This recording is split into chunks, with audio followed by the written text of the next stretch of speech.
Армысыздар неге каналын тамашалаушылар. Сіздер әрдайым лайк басып, комментарий қалдырып, ең бастысы подписация еткен сайын біздің шабытымыз ашылып, одан әрі мистикалық әңгімелерімізді жалғастыратын боламыз. Ендеше кеттік. Бұл оқиға 90-шы жылдардың басында орын алған еді. Абай ол кезде 11-ші класты жаңа бітірген кезі болатын. Достарымен көрші ауылдарға, вечерлер мен проводтарға, танцы дискотекаларға баратын. Өте көңілді жігіттердің қатарында еді. Үнемі Абайдың қолында не гитара, немесе сары романтик магнитофоны болушы еді. Сол кеткеннен таң атқанда бірақ келетін ол үйге кіргеннен құлаушы еді. Сол жатқаннан түске дейін ұйықтайтын ол анасының айқайынан әрең тұрып үй шаруасына кірісетін. Осындай күндер жалғасып жатты. Келесі күні уақытында үйіне оралмаған Абайды үй іші іздей бастады.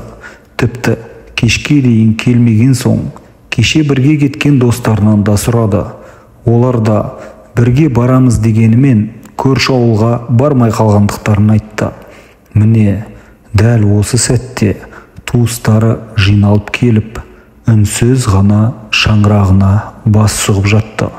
Алғашында көшенің басында тұратын үлкен қайнаған кешқұрым кімді іздеді екен деген Абайдың анасы, соңынан бірінен соң бірі кіріп келе жатқан көршілерін, туыстарын көріп, бірден жүрегі бір жамандықты сезгендей алып ұшты. Қаралы хабар.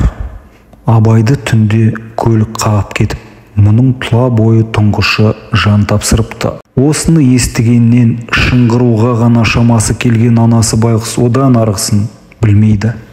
Көзін ашса, қараң-құраң адамдар қайтадан талықсиды. Осылайша ұлында ақтық сапарға шығарып салды. Бірақ өкініштісі сол, Абайды кім қағып кетті? Қай оңбаған көлігімен жаншып кетті деген сұрақ мәңгілік жүрегінде қалып қойды. Арада бақандай 3 жыл өтті. Бірақ күйеуінен ерте айырылған анасы байғұс тұңғышының қазасында ойлап әбден қайғырды. Осындай күндердің бірінде ұйықтап жатып таң ата түс көрді. Тұңғыш ұлы Абай келіп анасының басынан сипап, «Мама, неге сонша уайымдайсың?» дейді ақырын ғана байсалды дауыспен. «Мені көлігімен қағып өлтірген өзіміздің көршіміз Қаратай ғой», деді де қалай түсінде анық көрінсе, солай тез арада бейнесі де көзден ғайып болды. Таңды көзімен атырған анасы елдің барлығы ұйқысынан ояна салысымен көршісінің үйіне кіріп барды. Әдетінше Қаратай ескі көлігін шұқылауға кірісіпті. Бұл ләм-мим деместен Қаратайға барып, көзіне көзін тік қадады.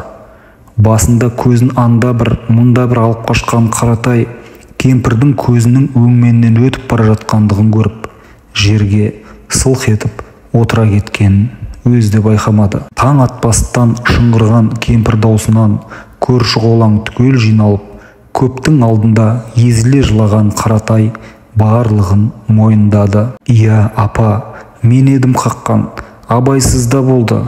Абайды көлігіммен басып кеткен мен едім» деп болған жайтты тізіп берді. Міне, енді ғана көңілі жай тапқандай болған Қаратай іштей енді маған бәрібір, бұлайша күнә арқылап жүргеннен сотталып кеткенім артық деп шешім қабылдап та үлгерген еді. Жалпы оқиға бұлай өрбіген екен. Осыдан 3 жыл бұрын.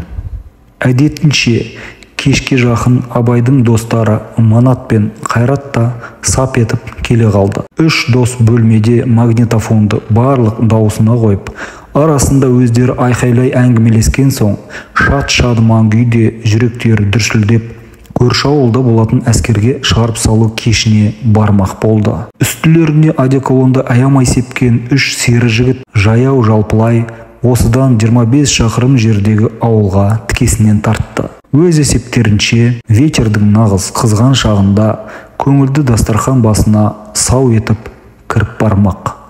Ал одан әрі бұларды қонақ жігіттер келді деп сол ауылдағы жекжат достары күтті. күтпей ме? Ал онда міндетті түрде қаладан келген қыздар болар анық. Міне осындай ой желпіндірген үшеуі қас қарая машина жүретін жолға түсіп жаяу тартты. Ол кезеңде қазіргідей әр үйде бір көлік жоқ. Әлгі тас жолдан ілуде бір көлік өтпесе қолда жоқ. Өткеннің өзінде орын болуы неғай біл. Сондықтан екі аяққа сенуден басқа амал жоқ. Көңілді жігіттер самбырлай әңгімелесе ауылдан да ұзап бара жатты. Шамамен 10-15 шақырым жүрген соң арттарынан жарық көрінді.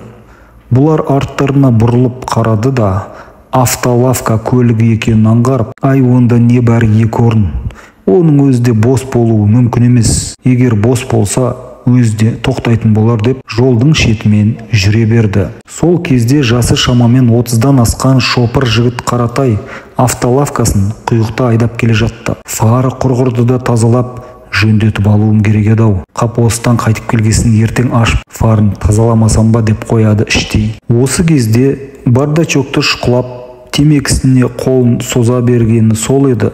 Бір топ адам айқайлағандай жаман дауыс естіп кілт тоқтады. Мұны машинадан жылып алған екі жігіт: "Ей, сен жындымысың? Не істедің?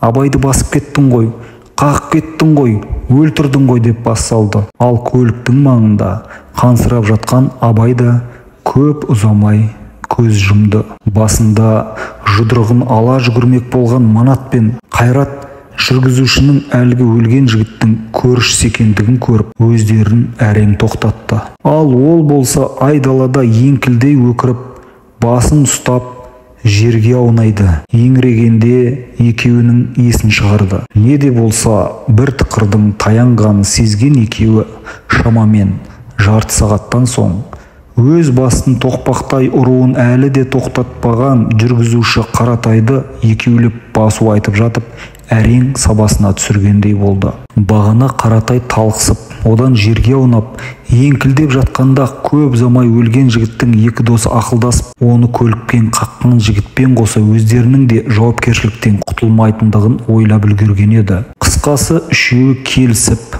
өлікті жолдың шетіне сүйреп апарып жатқызды да "Кешір бізді" деген сөзді іштерінен айтып, жан жағына алақтай ауылға қайтқан болатын.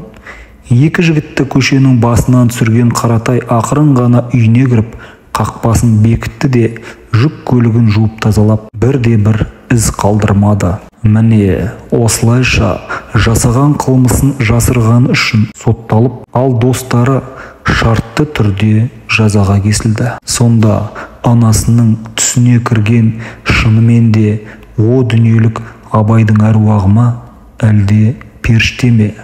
Ол арасын сіздер комментарийге қалдырады деп сенемін.